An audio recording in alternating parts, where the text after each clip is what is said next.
Welcome to the Creating a Contact module in Arc AI. Let's get started. Okay, the first thing we're going to do is click on the Contacts tab over here in the left sidebar. Okay, so this is where you create the contact. You're going to go ahead and put in the first and last name of your contact in the two fields here. After you create the contact, first and last name, you will go ahead and put in the contact's email address. And then after you've done the email address, you will go ahead and type in the phone number for the contact.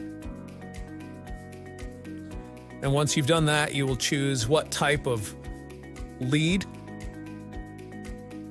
And then you will go in and choose the time zone that you want the contact to be in. So if they're in Eastern time zone, or maybe they're in a different part of the world, whatever it is, this is where you would choose the time zone. Then once you hit save,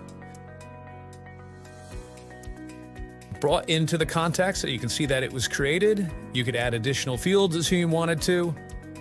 But at this point, your contact is good to go. And so now we'll go back and you can see in the contact list that the contact has been created. And that's it.